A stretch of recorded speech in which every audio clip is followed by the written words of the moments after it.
able to give a safe home to children who otherwise would be hanging around the street, and not only that, to also give them a Jewish education.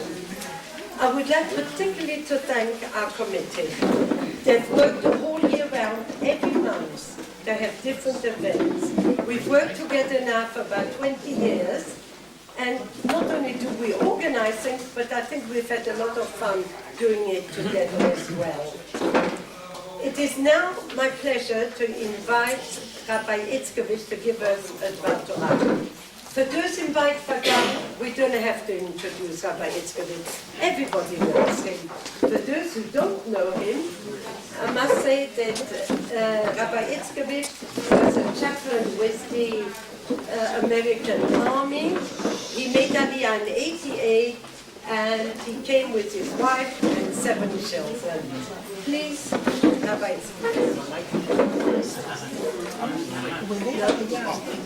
Okay, we'll have to if I have your attention, then just keep it down a little bit for another few minutes, please. We're not at Har Sinai where we have the Kolot and Rakim. Now I'm trying to keep you interested in the next few minutes. Very short. When I was in the Army, I was an Army chaplain. You know, most of you know, 20 years, American Army. And in Frankfurt, Germany, my colleague, the Protestant chaplain, had an office next to mine. Chaplain Sparling, you remember him? He was a basketball player. I was the short one. He was way up there. And in his office, he had a beautiful poster on his wall. And being, of course, Protestant, a goy, it was the scene of a church. Inside of a church, looking down from the pulpit at the audience, at the crowd. And there were people sitting there, a beautiful picture. It was actually a blown-up photograph. And in the first row, you know who was sitting? Yoshke, sitting there, as they depict him in various photos and pictures here and there. And he was sitting there like this. Sleeping. So that was to warn the Protestant chaplain that he has to keep the people away. All right. So I'm sure our speaker later on will do that, even if I don't do it for a few minutes. Hashem sure did it at Har Sinai with his audio-visual presentation of the Kolot Rakim. I'll get back to that in a moment. But I'd like to welcome, first of all, we have some guests here. My dear brother, my mother is not feeling too well. She's from Yerushalayim, has a cold and couldn't come the last minute. And wish her refuah shlema. I had to about Puddle. And hope tomorrow she'll be better and back to herself. As you know, she's very lively and comes to the functions. But my brother Barry and his wife Sherry are here from New York for a simcha. The granddaughter's bat mitzvah. They're twinning with girls from Habayit LaPleitot, you know, the home in Sorotskin. And it's a big affair. They're sponsoring the dinner next Thursday night. The girls there and for their own daughter. So it's a very nice thing in the spirit of EMUNAH, which you help, I know, many, many organizations and people as well. But being that he's a guest reminds me of another story. There was a rabbi who wanted to get the attention of his congregation, so he walked in. The first thing he said, "Dear congregants, you know I'm going to go to Olam Haba. I'm leaving Olam Hazeh." Everybody is shocked. Our dear rabbi is not that old. What's he talking about? So then he said, "Well, I want you all to realize that we're here only temporarily and we have to be serious about how we lead our lives because we're all going to go to Olam Haba." And he sees a first person sitting in the first pew, not Yoshkin. He sees a guy sitting in the congregation there. After the rabbi says, all of our members will be going to Olam Haba, this guy gets a big smile on his face and leaves out a sigh. The rabbi looks at him and he says, "It's supposed to be serious, you know, why are you smiling?" So he says, "Well, I'm not a member of the congregation. I'm just visiting my sister." He took it literally. The rabbi said all of our members are going to be leaving the world. All right. So, we are at this season of reading about the that he wrote, Matan Torah. And you know that the first ones that Hashem gave the Torah to were who? Ko taged leBeit Yaakov, Ko tomar leBeit Yaakov, taged leBnei Israel. First, the women. Why the women? So if you think about it, and I know from experience with my wife, women are better listeners than men, right? Anybody want to say something against that? All right? They always tell me, you're not listening. You didn't listen. So, right? So we are more visual. Men are more visual. Things strike us by sight. And that's why Hashem had to cater to us too and show us the voices, right? Kolot. It says we saw the sound of the shofar. Ro'im et kolot, saw the voices, so to speak. What does that mean? One simple explanation is, like the Chiddushei Arim said, when Israel Hildesheimer was not exactly a Chassid, came from Berlin to Warsaw on a visit, and he came in and he was talking to the Chiddushei Arim about different Torah and so on. Always like to hear something new, a Bertel. And he asked about this week's parsha. What do you mean looking, seeing the voices? What's the purpose of Hashem showing the Ten Commandments floating by as if, like you have, on subtitles on films, if you watch sometimes in foreign language? What was the reason for that? So he said, well, they had to see it because you can interpret things different ways. He says, for instance, it says, lo tigno, do not steal, right? Now, if you, instead of the aleph, if you think there's a vav there, what it means is, for him you can steal. In other words, Robin Hood, you can steal for the sake of God. No, I said, lo, do not steal. Lo, do not steal. So nobody can misinterpret it. That's maybe a shot, that's maybe a way to explain it. That's the way he explained it to Rabbi Hildesheimer, who liked that shot. But when we think about it carefully, Hashem wanted everybody to both feel this physically and spiritually. The sight, when we see things, it kind of excites us in a certain way, but hearing things supposedly go further into the soul. You absorb from sound, it goes into you. So he had both. He had the sound, and he had the sight. Best audiovisual method of education. When I studied for my Master's of Education, that was what they told us. You got to have good audio visuals. You got to get the people involved. Ask them questions. So I'm going to ask you some questions, and then we'll sit down very shortly. The holidays supposedly correspond to these weeks of the year. We start reading from Parshat Bo through Ki Tisa. I'm not the one who invented this. The Maram of Lutmin said. What did he say? I want to ask you. What does Parshat Bo correspond to? Which holiday in the Jewish calendar? Parshat Bo. Anybody get Pesach, right? So he said yes. The Parshat Bo, it says Vayibach Alayla, right? Middle of the night. That's when they got him right. First day Pesach. What about the last day Pesach? What about the next Parsha? Corresponds. B'Shalach. We have Yom Suf. Splitting of the seas. Okay? What about the third one? What comes after B'Shalach? This week Yitro. What's the next holiday in our calendar? Not hard to figure if you go around the calendar, if you know the calendar. Shavuot, Matan Torah. What about next week? Mishpatim. You skipped the Sukkot. You skipped Yimei Adin, Mishpatim, Dinim, Rosh Hashanah, Yom Kippur. Oh, Evadim. Okay? So, Mishpatim is Dinim, laws, right? And that is, of course, when we balance, scales of balance, we go through our evaluations, we kept the laws and so on. That's Rosh Hashanah, Yom Kippur. And now we come to Sukkot, which is the next one, Truma. Truma is talking about the Mishkan. The Sukkah is a Mishkan Katan, right? Sukkot. And finally, after that, the holiday, which is the next big one on our calendar, now that the Tu B'Shvat is over, is... After Sukkah includes Simchat Torah. Purim. How does Purim connect with Ki Tisa? Tetzaveh, by the way, I skipped Hanukkah. Tetzaveh is what? You light the candles, right? Hanukkah. Shemen Katit Lamaor, the oil we talked about at the beginning of Tetzaveh. All right. Now, Ki Tisa, how does that connect with Purim? The Shkalim. It says that the Shkalim that we gave, that the Jews gave, outweighed, preceded the Shkalim of whom? That he gave Haman, they gave Achashverosh. And canceled the decree, right? So that's it. Very good. You passed that test. So that's the basically the part Torah. I just want to close with saying that I appreciate what EMUNAH is doing. We all appreciate, especially when you have meetings. My wife doesn't have to sit alone because I'm at the Daf Yomi. She can go to the board meeting. And they're not bored, B-O-R-E-D. See, sometimes you have to see the word.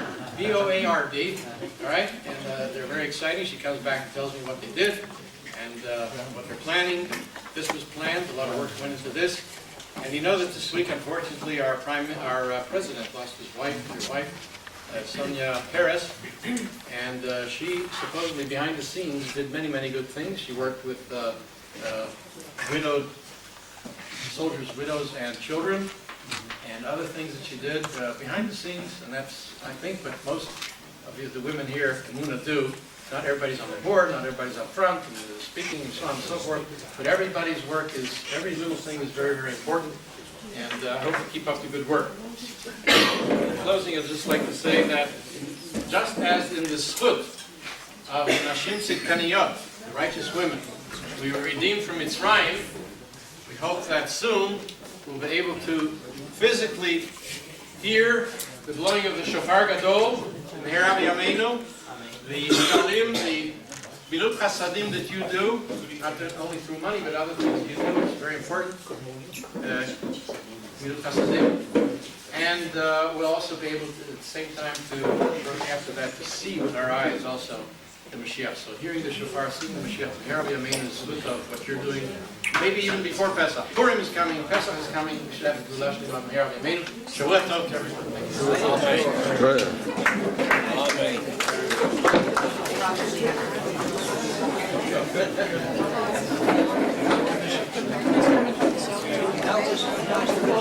Precision and care.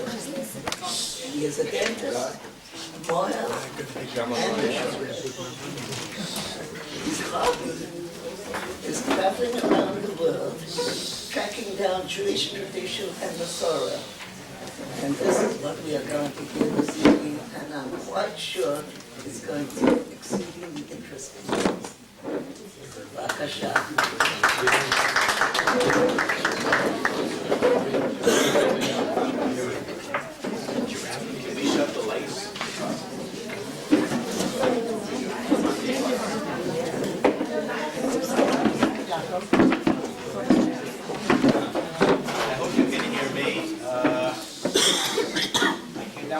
On Friday, I just had to cancel tonight, but I didn't want to do that, so here we are.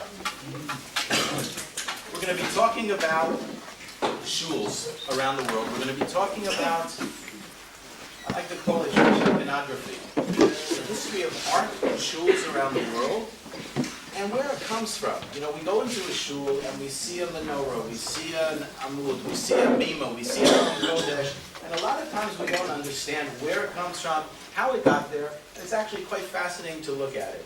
I sort of have broken it up by topics, and we're going to be jumping from shul to shul to shul, many, many interesting shuls around the world, and hopefully if we're lucky we'll see if my computer is going to work. Hold on. There we go.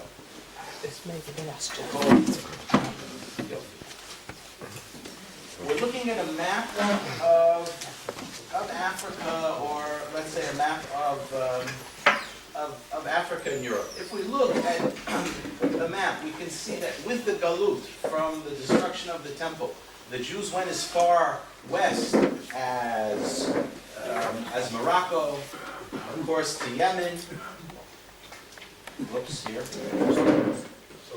Iraq, Kurdistan, etc. We're now moving into the Balkans, Northern Europe, of course, and England. When we look at the map, we see something that a lot of times we don't necessarily understand when we just talk about it. The Jews went in a circle, essentially, around the Mediterranean. We're going to be traveling most of that circle, or a lot of that circle, looking at different shuls and trying to understand where the traditions of some of those shuls came in. And of course, Eretz Yisrael in the center. First things first. A lot of the halachot and a lot of the things that we find inside of a shul come from the Beit HaMikdash. I happen to love looking at these old images of how the artists in Europe perceived the Beit HaMikdash in Yerushalayim. Clearly, this was seen by a European who never saw what a Middle Eastern buildings look like. The buildings are European in nature, and it looks like the rising sun over the Beit HaMikdash. Okay, but could that be the rising sun? Of course not. No, this could only be the setting sun because the orientation of the Beit HaMikdash would clearly be on the west. But from the Beit HaMikdash is where we're actually going to be getting some of the iconography and some of the art and some of the halachot of what's going on. This is from a shul in the Golan. Kunitar, I think is how it's pronounced. Say again?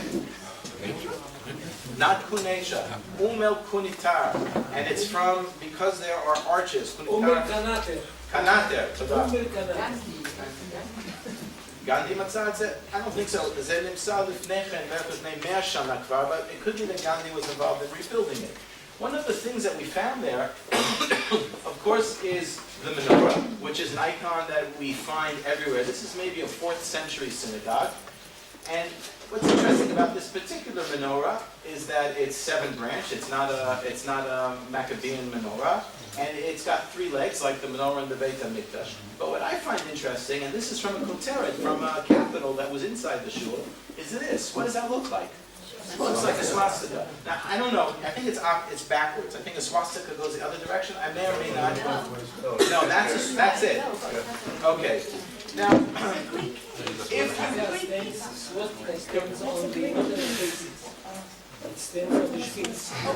okay, but clearly that's what it looks like. But it doesn't matter to me whether it is or it isn't.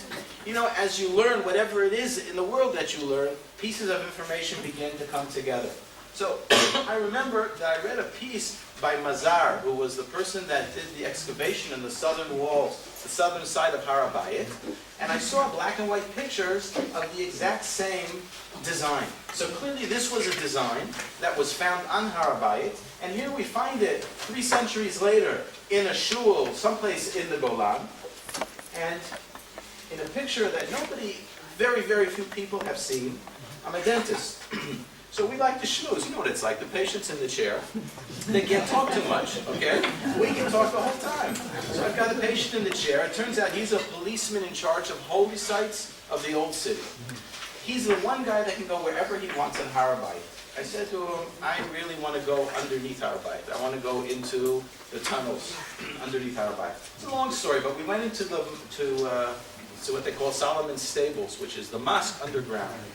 We're looking now at the southern wall. So first of all, this is the floor, and just as junk rock, they found grutaot, bits and pieces of rock that the Muslims, either recently or in the Middle Ages, it's hard to know when, used as stones on the southern wall. And what we see is very clearly a beautifully carved grape leaf. Grape leaf was Jewish, period, nekudah. But a great leaf piece of stone on Har HaBayit from a piece of junk stone that was found on Har HaBayit could only have come from Herod's temple. Where this was on the temple complex, can't know. But it's mind-boggling. I got shivers when I walked underground. And I realized that this was a stone that maybe Rabbi Akiva walked by. I mean, it's a crazy thing. But as you look up here, you can see the exact same decorative element that was also found in a stone, and literally on the other side of the wall, on the ground of the southern excavations, was where Mazar found this thing also there in that time. Now, a shul is a shul is a shul. We were davening, we were in Addis Ababa. My buddy and I do a lot of traveling, halachic traveling, teaching, shchita, mila, whatever it is that we're doing. And you've all been there, you're in the airport, you have to daven, you put on a pair of tefillin. Very, very uncomfortable. So we went to the prayer room. Who uses prayer rooms? Christians don't use prayer rooms, you can be sure of that. Muslims use prayer rooms, okay? So we walked into the prayer room, and we put on our tefillin, and I have to tell you, I felt very comfortable putting on tefillin with the Muslims, because they knew I was Jewish, they knew what I was doing. It wasn't like, when you're in Boston or New York or London, and these goyim are like staring at you, and you're like turning red because you're wearing tefillin. Here it was like, okay, no big deal. They started yelling at us, though. They said, "You're wearing shoes, get off the carpet." So I said to them, is this a mosque? They said, yes. They said, it's a misgad. I said, it doesn't say that on the sign outside. I was in a feisty mood. This guy in the corner, he was a Saudi. He was daggers in his eyes. He wanted to kill us. But these guys were just African Muslims. So after we finished on Esrei, I heard them looking at me. They had smiles. I sat down, I started schmoozing with them. And they pointed to the tefillin. I said, Nebi Musa? They said, yeah, Nebi Musa, Moshe HaNavi, yeah? I said, the Torah, the Bible, whatever. And I explained to them what it was. So a shul is a shul is a shul. Let's go. the Shulchan Aruch says the following: Ein banu beit haknesset ela b'gova shel ir. The shul should be the tallest building in the town. And this is from the Beit HaMikdash, which was the tallest building in Yerushalayim. And it should be the tallest building in the town. Clearly that's not what we do today. We try to maybe, but not from a halachic perspective. Clearly in Chutz La'aretz that wasn't the case, and already the Ramah tells us, in the worst case scenario, where the king, doesn't let you do such a thing. You're not allowed to build such a thing. So already the Shulchan Aruch understood. But from the halacha of the Beit HaMikdash, the building must be tall. Going into Europe, we see some spectacular shuls. I don't know whether or not the people who built the shuls had this in mind, but there's no doubt that that's part of it. I know, what's his name? They used to call him the disco rabbi. Grossman, right. He built a spectacular shul in Migdal HaEmek. And evidently one of his funders said to him, why are you spending so much money on this spectacular shul? It was huge, it was tall, it was beautiful inside. He said, because once a kid came to him to another shul, and he took this non-religious kid inside, and the kid said, it's not as nice as the church that I saw in Europe. So we have this grandeur. Here we're looking at a shul in Bulgaria. This is the main shul in Sofia. Sofia is Sephardi. Rome is Nusach Roma. It's not Nusach Sfard. It's not Nusach Ashkenaz. This is from, that was from a handwritten siddur that somebody just lent me that was found in Rome. We can date it because on the next page there's a prayer for Napoleon and his wife. Okay? But what you see here, in 1492, the Anusim made their way out of Spain into Portugal, and then for the next 50 years, 100 years even, they trickled going east. And a lot of them came, Don Isaac of Rabanella, Dugma, came to Venice, I believe. Naples and then Venice. Naples, correct? First Naples And and then then Venice. Venice. So we see here, this is from like around 1800, Achenu, Yisrael, Anusei Yisrael, Hanatunim Batzara B'Shivya, Makom Rachem Yaponotam. It's just interesting to see as you go through these places, you can see the Jewish history truly alive. Amar Rabbi Yossi Rabbi Chanina Mishum Rabbi Eliezer ben Yaakov Al Yamod Adam B'Makom Gavoa B'Yitpalel. The Gemara says a person should stand in a tall place in David, Ela B'Makom Namuch. The Gemara Baruch talks about Mimamakim Karaticha, right? From the depths I call out to Hashem. So many of the shuls around the world have a decline as you begin to walk towards the front of the shul. Maybe the shul, I was in a shul in London, you can tell me which one it is, I don't remember, where the shul is almost on a ramp going down. At least that's what I have in my mind.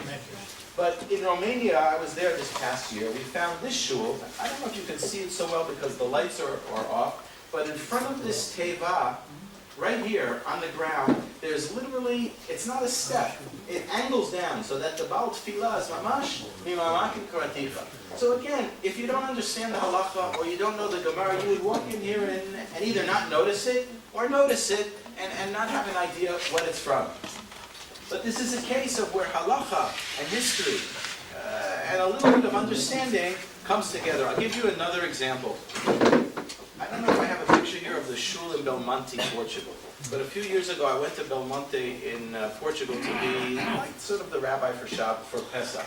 Belmonte is a community of Anusim, Tzetzei Anusim. All the 500 years, their history is fascinating, but that alone is another lecture. But they kept their Jewish identity hidden in secret. Rav Ovadia accepted them as Tzetzei Anusim, or as Anusim, and actually allowed them to do Giur L'Chumrah. And they all converted, I think, in 1982. I went there 3 years ago, and I was shechting lamb for them before Pesach. So I shechted about 30 sheep, and I was checking the lungs, and then these two old men from the community started taking the meat apart. And I noticed that they cut into the hind quarter, and they did a little bit of a chachka in the hind quarter.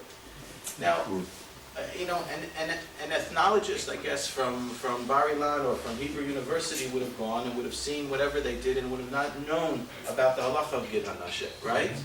the Moroccan rabbi that went and converted them probably went and never even noticed that they were doing such a thing. But my eyes see things a little bit differently, and here we saw that they actually have a 500-year-old tradition on Gid HaNasheh. Was it kosher? No. But nonetheless, they had this sort of an approach that allowed them to follow it. The beauty of a synagogue, we have apparently opposing opinions or opposing, I can't speak English and I can't speak Hebrew. Red Yiddish, Weltanschung. Huh? Not bad, Weltanschung. Okay? We have a phrase, that charity to poor people is greater than building the Beit HaMikdash. And yet we have a phrase, once we're in a royal environment, once we're building a synagogue, once we're building the Beit HaMikdash, money doesn't come into play. If we're building something for the public, then it has to be as beautiful as it can be. In the Beit HaMikdash, for example, there were grapevines made of gold, and people wanted to make a donation.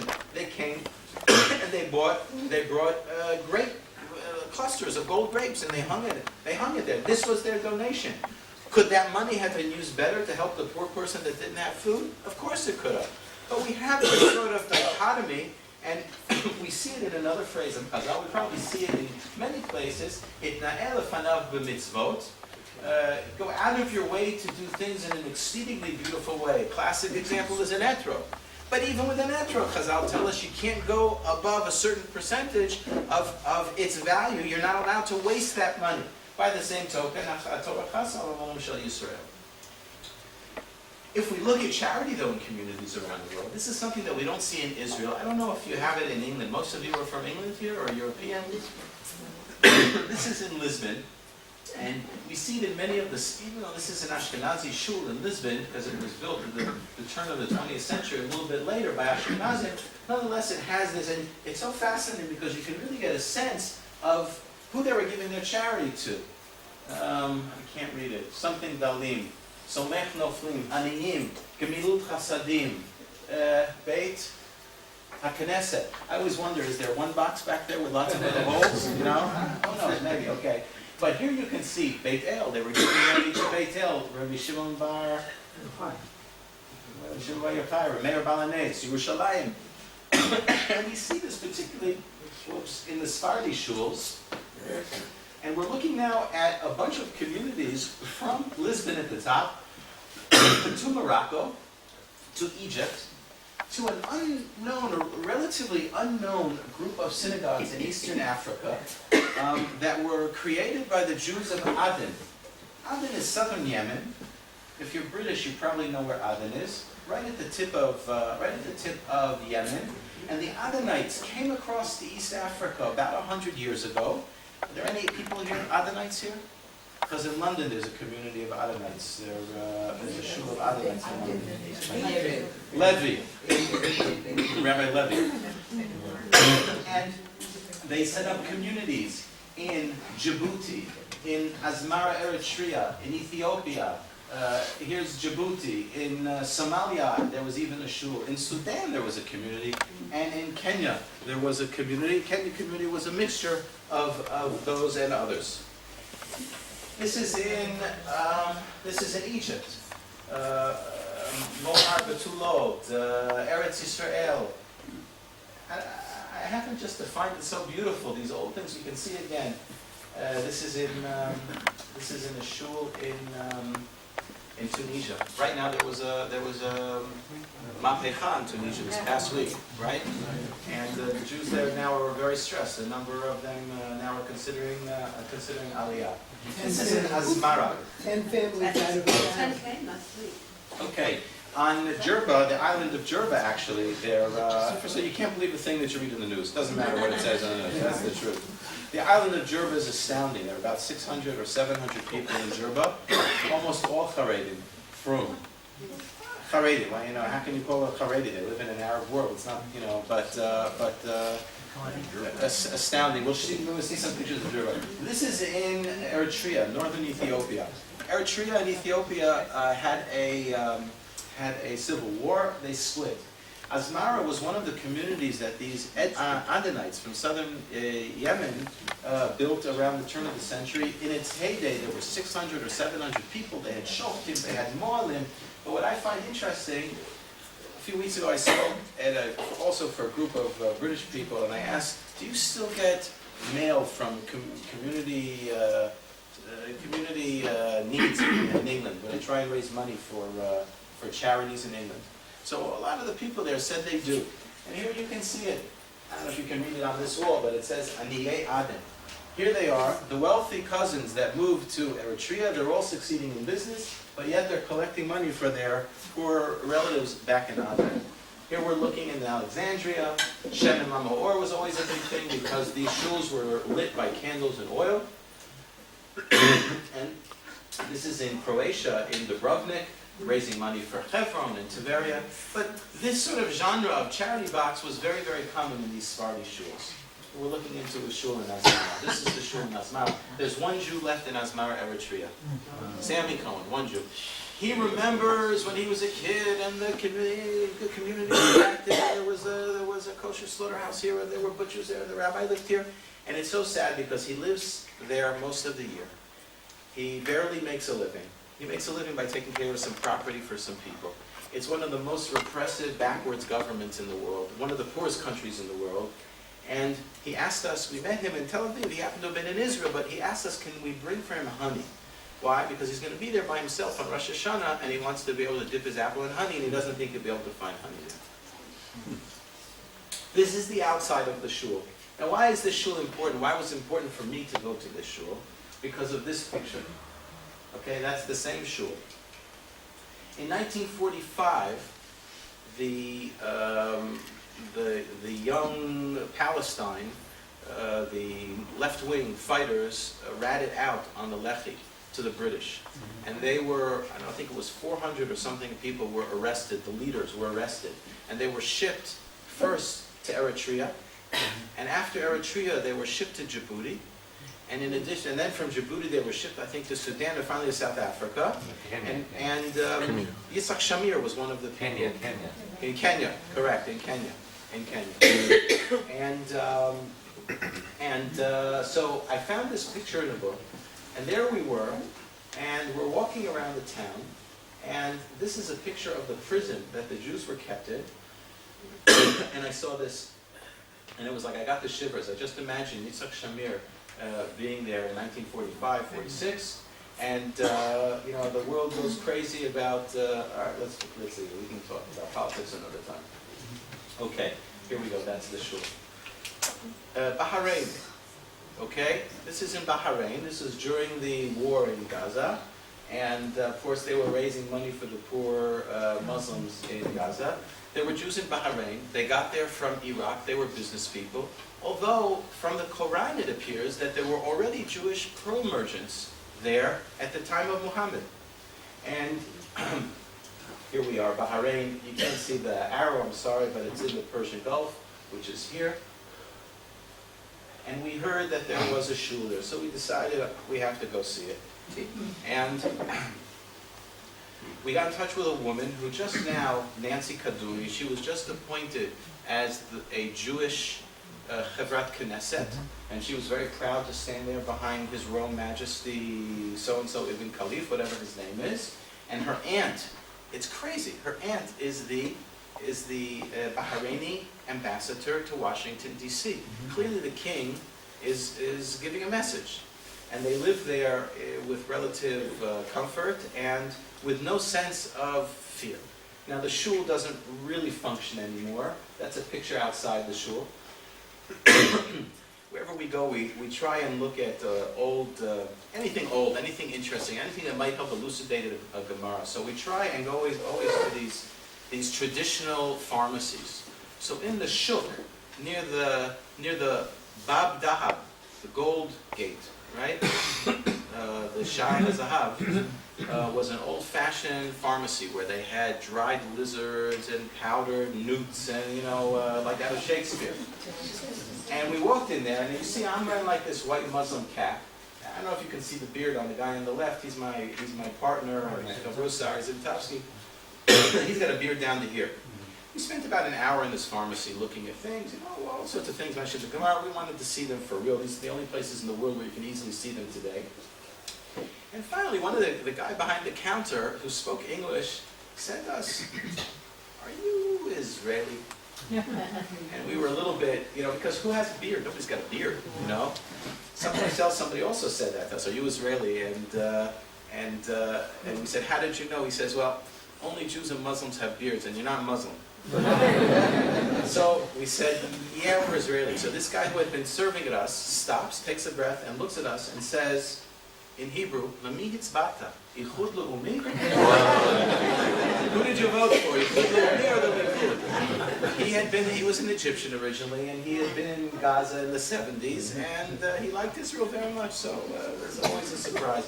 This is the inside of what was left of that shul. Absolutely nothing left in the shul. But the Jewish community wants to sell the building, the king won't let them sell the building. It's important to the king that there be a remnant of the Jewish community that once was there. Aron Kodesh. This is from the Rambam. You build a hechal, well, we translate it as sanctuary, but it's not really a sanctuary, a receptacle of some sort, to hold the Torah. Okay? Ubonim hechal zeh beruach shemitpalim kenegdo, and you build it on the side of that you daven towards it. I guess in the direction of Yerushalayim.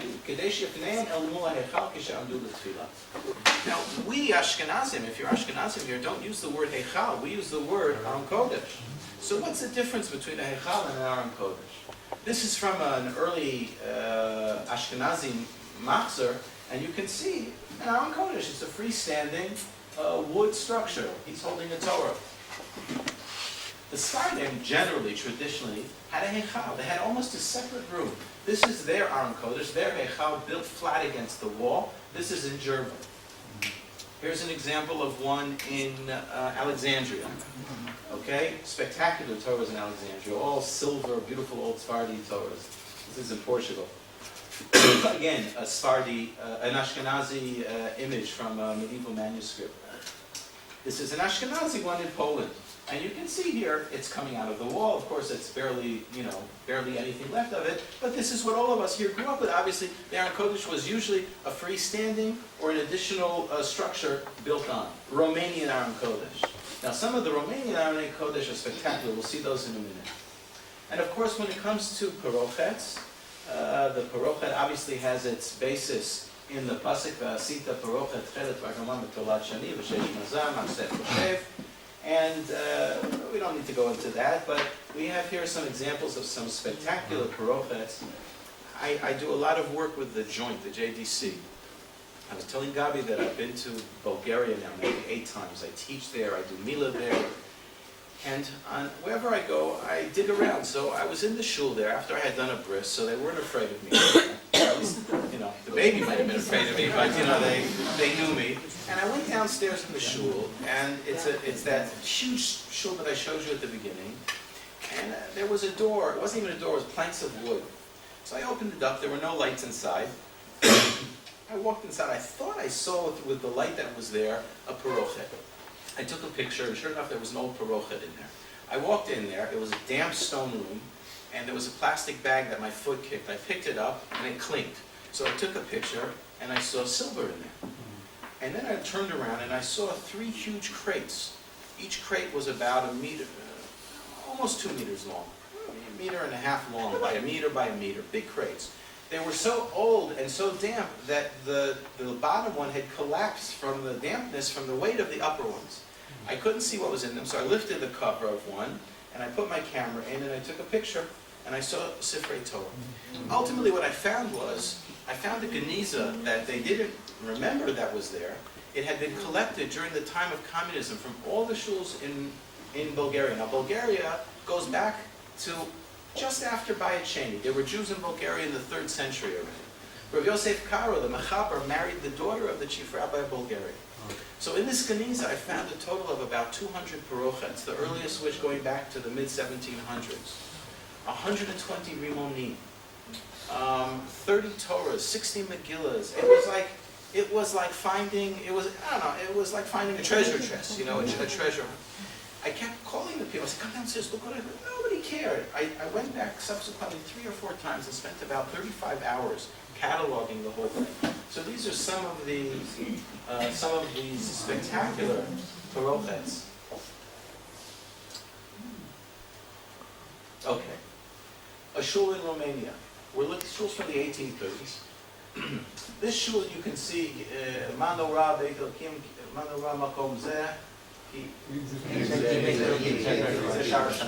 okay? And you can see at some point that when the shul was built, this is how it looked underneath. And of course, at some point in history, it was added on again. David, why are there little holes here? It looks like bullet holes, but why are they there? Bullets. It's retention. It's like a dental thing. You know, they need to have it so when they put the plaster on, they withhold. And in Jerba, we can see that the ancient, revered tradition of talking in shul was also non-appreciated by women. If you're speaking here, now I'll tell you, Rabbi Iskowitz was a compatriot with my dad. My dad was a chaplain in the American Army also, but for 5 years he got out of the Army and he was a rabbi in a small community. And there was one guy that used to come to shul late, and he would talk from the minute he got to shul to the minute he left shul. And my father was constantly shushing him, and finally my dad said to him, "No, Blake, why do you talk like this?" He said, "Rabbi, if I wanted to daven, I could daven at home. I come to shul this week."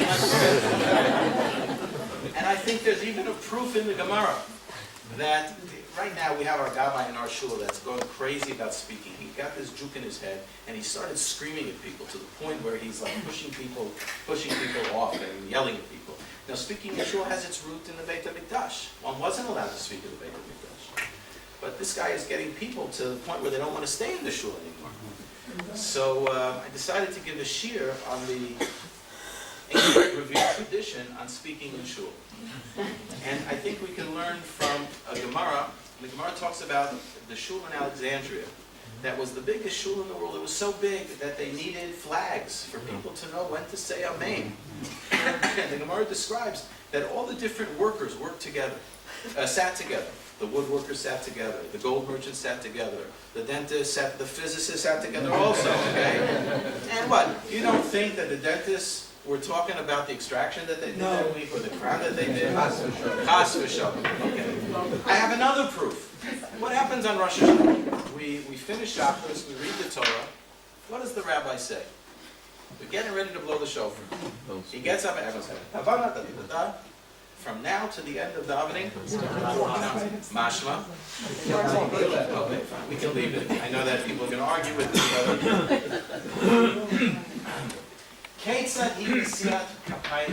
This is the Rambam. How does one do Birkat Kohanim? When the Shliach Tzibur gets to the point of Birkat Kohanim,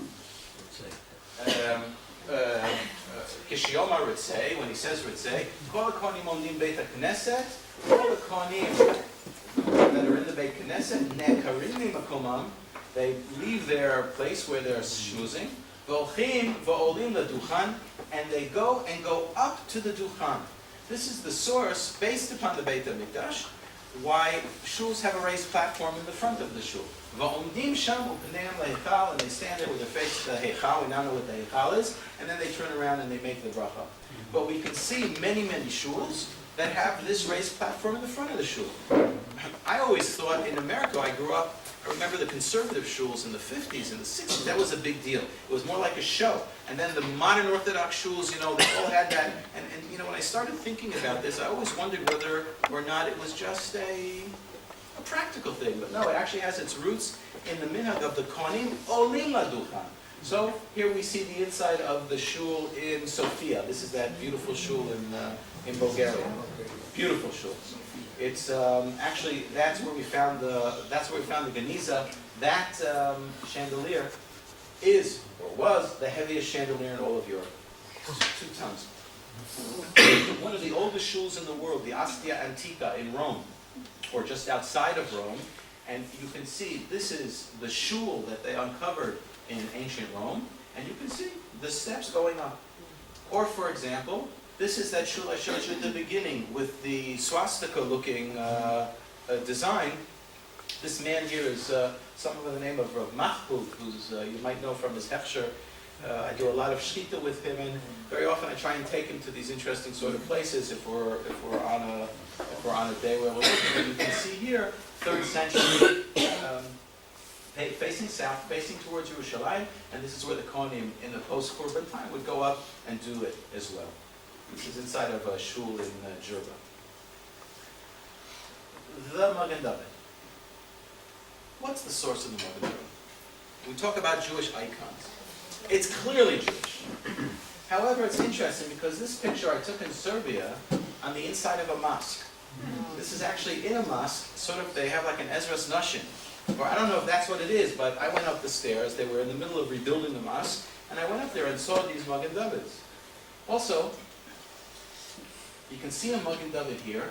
This is in the Christian castle in Gondar, Ethiopia, in the mountains of Ethiopia where the Jews were, and yet here it's being used as a Christian center.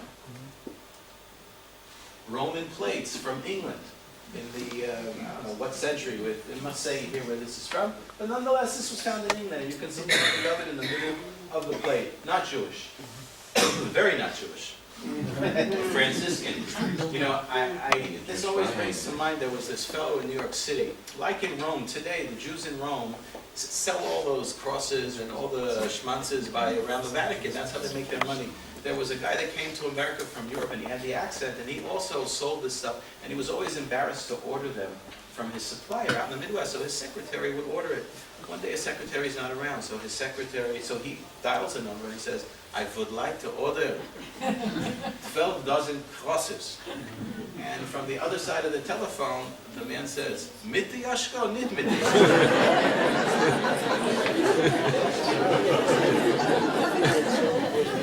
Okay, it's such a great joke, and it's just perfect for this picture. So, some want to say, probably not, but some want to say that since in ancient Hebrew, the Dalet was a triangle, David HaMelech on his shield, on his magen, had the initials of his name, Dalet and Dalet, and if you take the triangle and flip it over, it makes a Magen David. Very, very nice thought. It's a possibility, probably. There are two things that and here's the Jewish community, I think it's in Prague. And here you see in the 16th century, I think, they've already adopted it as a Jewish symbol. But two things probably concretized it and actually made it be 100% Jewish. Number one, the Nazis forced us to wear Magen David. After that, nobody else is going to wear Magen David. And of course, Herzl's suggestion for the Israeli flag. In today's world, nobody but a Jew is going to wear a Magen David. Beautiful shul in Ethiopia, in the highlands of Ethiopia. We saw the Magen David, we saw the Israeli flag, we saw the Ethiopian flag, and we said we have to go in. So we stopped our car, and my buddy and I, Ari and I, the guy with the beard that you saw, we had been to Ethiopia in 1986 or 87 together, and then we went back subsequently a few times. This was only last year or 2 years ago. Subsequently, we walked into the shul, comfortable seats, and you can see the pizza, and you can see, Kibbutz Lavi has a lower level quality seat than they do. And you can see there's a Seret HaDibrot and whatever it is, except there's only one problem. This is a Christian missionary organization that built a shul to try and get the Jews, or the Falashmur in this case, to come in and try and convert them. So sometimes the shul looks like the shul, but it isn't always the shul.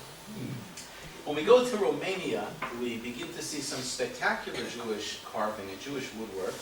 I'm a bit of a woodworker, so I was in heaven. We can see the shofars, we can see the Seret HaDibrot, we can see the crown. A lot of times you'll see the hands of a Kohen. I looked for a picture and I forgot to put it in, I apologize. There's in the early 1900s, a lot of Romanian Jews made their way to America. And as they got to America, a lot of these wood carvers that had tremendous work opportunities in Romania were hoping to build shuls in America. They didn't succeed because there wasn't enough work.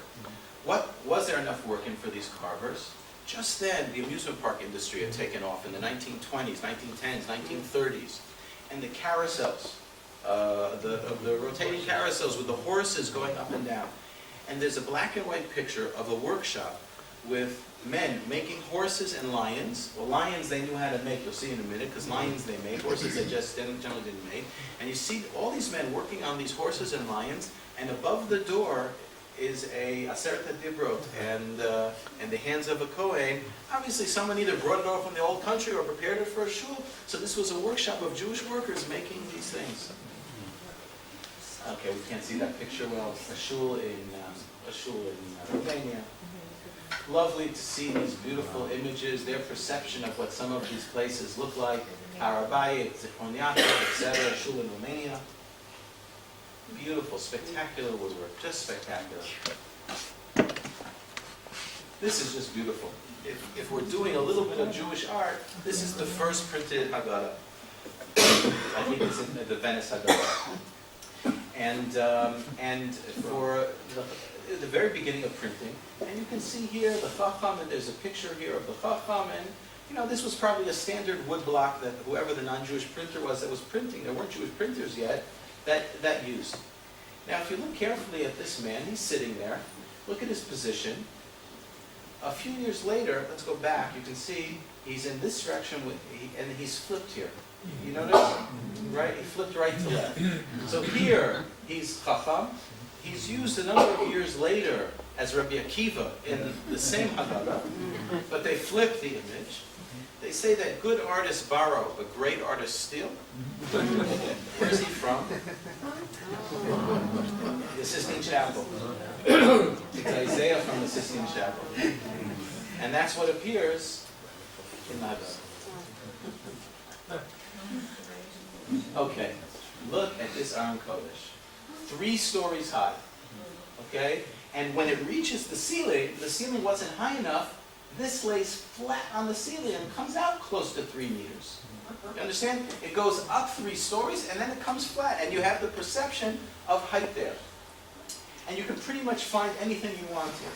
We don't see it so well so close up. There are Magen Davids. There's Kohen's hands. There's a crown. There's a Aseret HaDibrot. There are lions. There's an eagle. This week's Parsha. What was the pasuk of the eagle? What? Al Kanfei Nisharim. Okay? What's the imagery of the eagle? We're going to discuss the eagle in a minute, but the imagery of the eagle is so important because Rashi says on the Parsha this week that the eagle carries his kids on his shoulder. Why? Because no animal or no bird can attack an eagle from on top, only a hunter. And if the hunter shoots his keshet, his bow, his arrow through, the eagle, the mother will die and keep her baby safe. So the eagle appears constantly. Now if you look here, you can see something unusual about this eagle. Anybody see it? 2 wings. 2 heads. 2 heads. Of the Oscar. Oh, so if you look at the next picture, I think the next picture, here we go, that's a close-up of that. You can see that there are 2 heads on this eagle. Many, many, many eagles appear in shuls with double heads. Why? So some want to say that was the symbol of the Austrian-Hungary Empire. In fact, the next picture I think is the one I want to show you. Right, here's another example. In fact, there's it's a Shai Agnon story where it was in Austria-Hungary and Poland, which was one-headed eagle, conquered part of Austria-Hungary, wherever it was. And they had these army soldiers as welcome guests in the synagogue, and all of a sudden they realized that the lamp has a 2-headed eagle on it. And the shamash sees that this soldier is getting very angry, so he quickly takes a hammer and breaks the head of the eagle off. This is the Shai Agnon story.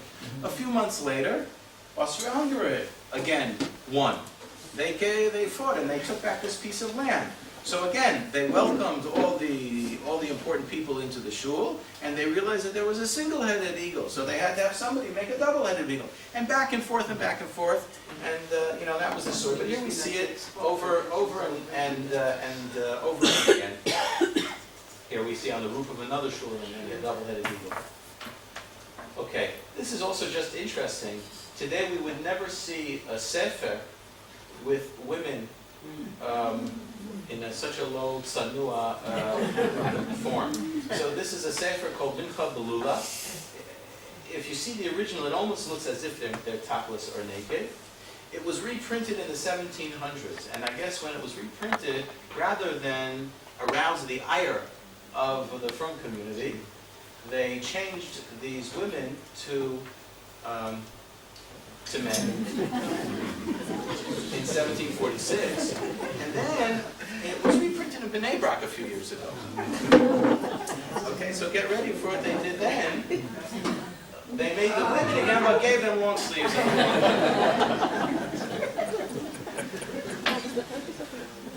Here we see a shul in Italy. This is in,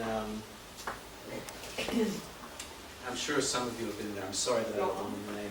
It's a shul where they bake matzahs underground. Tigliano. Okay? This town in 1492, 1494 was mostly Anusim. A high percentage of the population were Anusim that made their way out of Spain. And this again is another shul, another Sardi shul, also Anusim. Just now I was in Cuba. I'm sorry that I'm jumping. I apologize. It seems like we're jumping. It could be that those somehow got out of line. Cuba actually had a very interesting Jewish community. Turks moved to Cuba around the 1910s, 1915s because of post-World War I, really. 1918, I'm sorry. And the situation was bad, so there was a Sephardic community in Cuba. Then, the interwar years, a lot of Ashkenazim moved to Cuba. Castro came to power, I think, in '61. And everything was nationalized. Everything became very bad for the Jews. Anybody here live in Cuba? Because I've been in places where people surprisingly lived in Cuba. So I got a call from a rabbi a few months ago, about a year ago, 6 months ago, that the head of the Jewish community is coming to Israel. He learned Shechita from his father, who learned Shechita from his father, who came to Cuba in 1928. And he wants me to review the laws of Shechita with him. He says there's only one problem. He's not Jewish. Okay, why? His mother wasn't Jewish. His mother converted by a Reform rabbi. Well, that was the only way she could convert. There was no such thing as an Orthodox rabbi in Cuba. This boy, who now is close to 30, when he was 11 years old, his father, just after Castro came to power, realized that the Jewish butcher shop was going to be taken over and become a public meat shop, and realized that the Jews needed to have their own butcher shop. So his father sent a letter to Castro and explained that we have a special need here for Jewish meat, kosher meat, etc. Castro made an excuse and an exception, and the only privately owned store on the island for all those years was the kosher butcher shop. When Yaakov, that's this guy's name, when he was 11 years old, his father had kidnapped him. His father took him into the shul, opened the Aron Kodesh, and make him take a shavua that he would make sure that the Orthodox community continues. By the time he was 14, he was the chazan. By the time he was 17, he was on the shul board. And his father passed away when he was 17. Now, if you were to see him, you'd think he came from Bnei Brak. He's got the beard, big black yarmulke, tzitzis coming out. He wasn't halachically Jewish. Shomer mitzvos, learns Torah. He wasn't halachically Jewish. But he came to Israel for 4 months to do the conversion with the Rabbanut, so it should be formally. And I decided I had to go visit him. So we went to Cuba, we shopped, it was a whole to-do. I'm in the shul, and I see this thing, a picture of the Beis HaMikdash, a picture of a chassid by the wall, and I look carefully and I see a soldier. I was sure it was an Israeli soldier until I realized he's wearing a keffiyeh. And it says, if I can see if I can focus it better. I can't see it. It says, Arab soldier preventing Jews from praying at the Western Wall. And finally, I think one of the central motifs of every shul is the Emesh Kafeh, Yerushalayim Tishkach Yemini. We pray towards Yerushalayim, we pray towards the Beit HaMikdash, etc. And that brings us back towards Asmara and towards the end. And I hope that you had an enjoyable evening. I tried not to talk more than 45 minutes. And Shavua Tov, thank you for having me.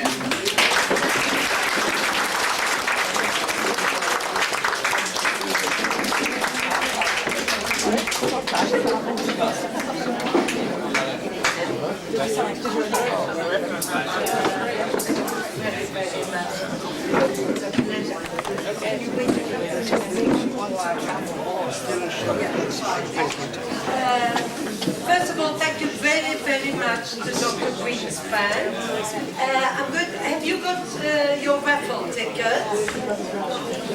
Marietta, can you bring this back? Yes, okay.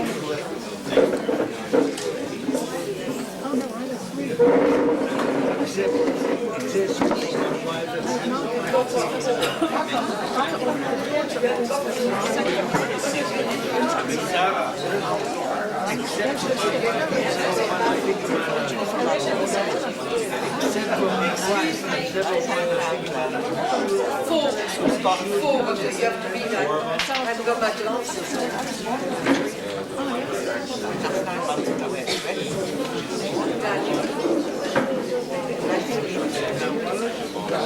Yes, please. Number 14. 14, number 14. Sorry, who's got 14? Oh, all right. Number 720, just 97. 97. Oh, thank you. Number 69. 69 are here. And number 4.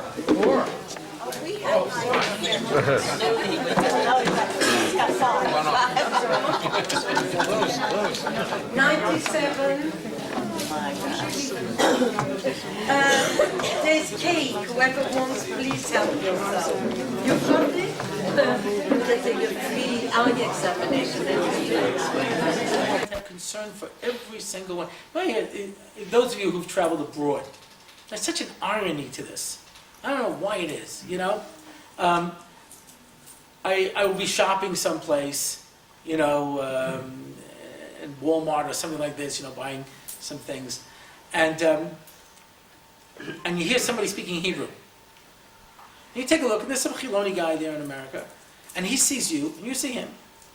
And he says, "Atam medaber Hebrew?" He said, "Mata man, you Yerushalmi." "Ah, Yerushalmi, באמת, אני בתל אביב."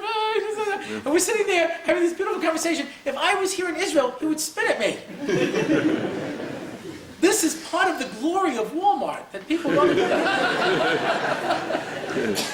appreciate. You know what I mean? And you suddenly, when we're just Yidden, when we get taken out of all the stuff. I was riding once in a cab, and the cab driver says to me, "What hotel are you staying in?"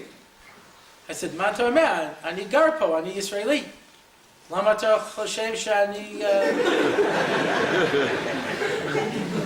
tayar?" She says, "Ato gar po? Ato Amerikai?" I said, "Ken, bati ba'aliyah." "Ma ta mishuga?" אני רוצה green card. אני רוצה מה שאני יכול. Look about green card. I want to get out of here. You moved here? What are you, crazy? I said, "What do you mean?" "This is my land, the land of my people. We come, the Jews return to their land, we build the land." You know, all those videos they used to show you when you were a kid, you know, like, you know, I come back to the land, you know. What are you talking about? He goes, "Well, you gotta be out of your mind. There's so much crime, there's so much war, there's so much economic problems, so many difficulties, you know?" I said, "Hey, real life is hard." As you're right, real life is hard. You know, make believe is always easier than real life. So we were driving past this from area, you know, and there was this we passed by this chassan, and he says, "You see him? He hates my guts." I said, "Listen, I have a brother. He hates my guts." I said, "But I would give up my life for him." And he said to me, "And I would give up his life for him." I said, "We are one sick, dysfunctional family. That's the bottom line. We're crazy. We're absolutely crazy, you know? And that's not to minimize the problems. The only country in the world where it is legal to desecrate Jewish graves is Israel. The Supreme Court paskined that a cemetery is not a religious site. So if they wanted to plow up Har Hazayim to make a road like the Jordanians did, mutter. The Supreme Court paskins mutter, you know? It was a terrible thing, you know? So people go out there and they protest, and the helpful police officers, I have to say, that's probably the worst price I had to pay when I moved here. I grew up in New York, Officer Joe Bolton, you know what I mean? And the local cop, you know, muss your hair, you know what I mean? He's there, he's your friend. My kids say, "Oh no, Mr. Ah," they all dump, you know, it's like,